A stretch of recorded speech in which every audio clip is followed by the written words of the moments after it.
So Valve have just begun pre-orders on the long anticipated Steam machine. Now the Steam machine is a desktop bespoke computer.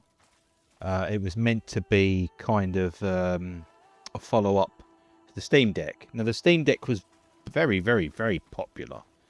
There's a lot of people who I know. I have a friend who bought a Steam Deck and he loves it. I did pre-order one, but then I cancelled the pre-order because I realised it was one of those things that my lifestyle at the time didn't really mean I would end up using it. But they were very popular. So off the back of that success, they decided to make a all-in-one little computer. I'm not sure of the exact dimensions, but it was very cute, a bit like a Nintendo GameCube, to be honest. 6-inch, there you go, 6-inch by 6-inch. And it would have a bespoke controller that would wake the console. I just called it a console, we'll come back to that. That would wake the Steam machine and allow you to go straight into SteamOS and play a video game on your television or PC display, whatever. They did say they were not going to lock down the system to SteamOS. If you wanted to put Linux or Windows or, I don't know, fucking FreeBSD on there or something, crack on. Like, they just said it's a computer and it's going to come pre-installed with our operating system, but if you want to put your own one on, go ahead. Now, one thing happened between the announcement of this machine and today, and that was I don't know what you want to call it. Some people call it Ramgeddon. I call it the RAM crunch. But basically, because of artificial intelligence data centers, PC hardware, that is central processing units, RAM, hard drives, solid state drives, etc., are being snapped up in massive quantities, and it has hugely driven the price up for the consumer. Now, if you're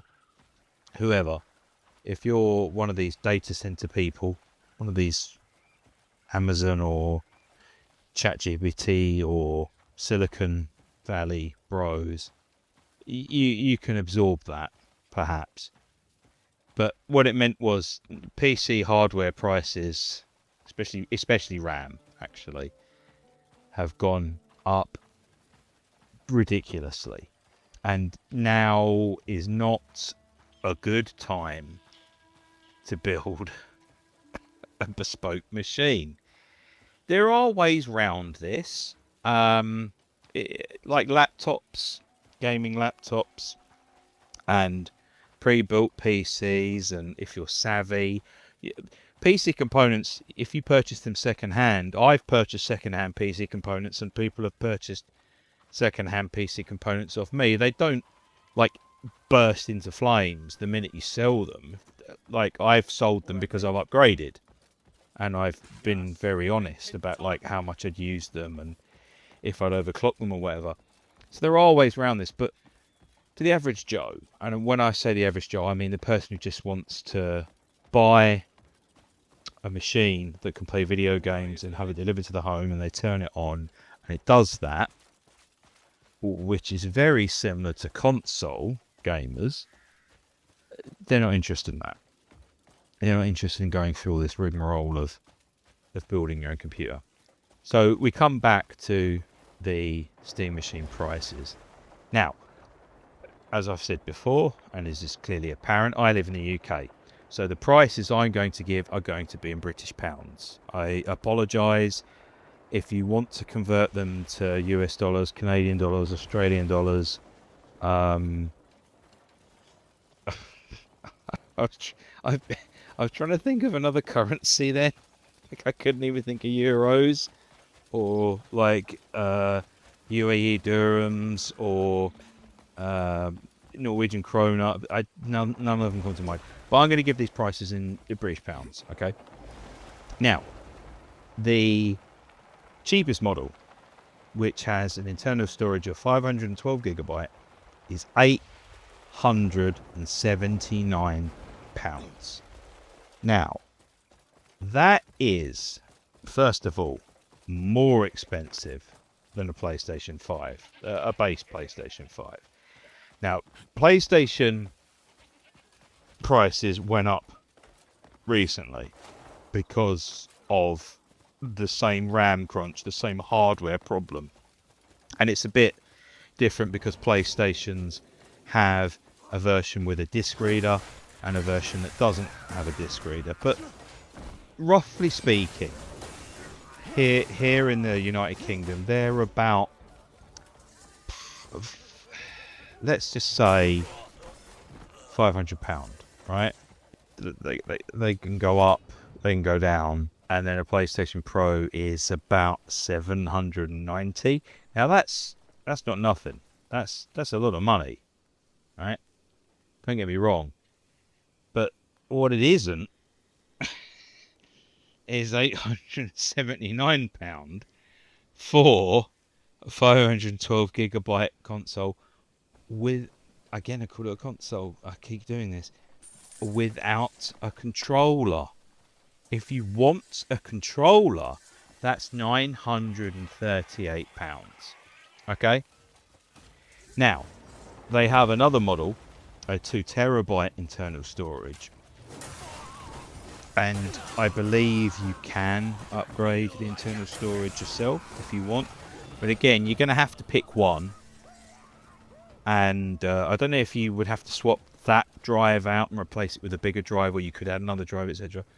The next model up, the 2 terabyte version, is £1,150 without a controller, and then with a controller that is £1,208. So at this point, if you are buying a PlayStation 5 Pro brand new, you are paying a premium of £460, right? And there are arguments that with a console, you have a much more closed ecosystem. You have to purchase games either from their in-game store, in-console store, whatever you want to call it, or you purchase them physically, which, again, you know, it is getting harder to do, and you might have... I think the PlayStation 5 Pro does have a... I assume it has a disc drive. I've never actually seen one, to be honest. But then you have a bolt-on cost of PlayStation Plus, which you are required to pay for if you want to play video games online. But you do get perks, free games every month. So it's kind of a bit of a buy-in that sense. Like, yeah, you need to pay to play video games online, but you are getting free stuff as well. With the Steam machine, because it's effectively based on a Windows PC, you can export your old Steam library across to it. I trying to picture a scenario where someone who's got a proper desktop PC would do that. We'll come back to that. So let's go in assuming that anyone who's buying this console does not have an existing Steam library. Okay? I don't know why you would buy this. I don't understand at what purchasing point you would say, I want something that's more expensive than a console, and it has some perks, and it does have a lot of hardware perks, you can upgrade it, etc, etc. But I'm going to have to start from scratch here with my library, or for some reason I've downgraded from a PC that I bought 5-6 years ago, because the PlayStation 5 came out in 2020, remember? And this console... I've done it again. Fuck's sake. This Steam machine is probably on par, if not slightly worse than the PlayStation 5. I don't really know what the hell Valve are thinking. And at the same time, I do think I know what the hell Valve are thinking. They've probably spent a lot of time developing this, and they have to have something to show for it. And they didn't know that the Ramageddon, the RAM crunch was coming.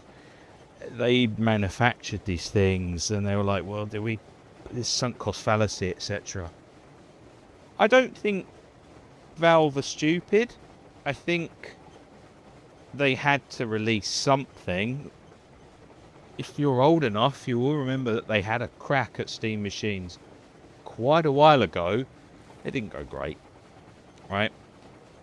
And when there was a lot of cynicism actually when the Steam Deck came out because of that. People were like, oh, this again, why are Valve doing hardware, blah blah blah.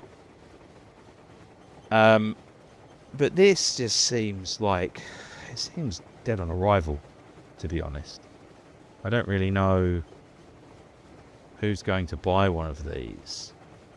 And they've priced it now. They've already done it. Some people will buy them. I mean, inevitably, some people will buy them. But if you're a console gamer, you're going to look at the bottom line. You're going to say, this is more expensive than a PlayStation 5. Certainly more expensive than a Nintendo Switch or one of the Xboxes, what have you. Why would I pay for this? And if you're a PC gamer who's even got, like I say, my PC is not, I would not call it cutting edge by any means. I probably built it around 2021, and I have upgraded it since then. Certain components, bits and pieces, Shipper Theseus kind of thing. But I would not pay close to £1,000 for one of these things. So good luck with that, Valve. Cheers, bye.